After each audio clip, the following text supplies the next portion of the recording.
మల్లమ్మ, ఏ స్వామి? మనిషి ఇక్కడ, మనసు ఎక్కడో ఉంది. అవునా? ఇదిగో ప్రసాదం.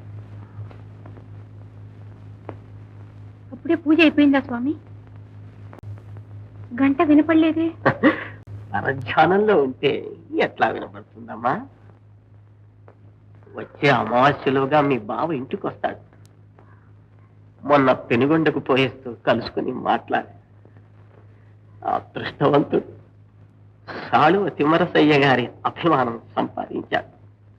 బావ నా మాట ఏమైనా అడిగాడా స్వామి? పిచ్చి పిల్ల, మాట్లాడిన కాసేపు నీ మాటే. మా మల్లమ్మ సంగతి అడిగిన మాటే 10 సార్లు అడిగి వెర్రి ఆనందంలో పొంగిపోయా.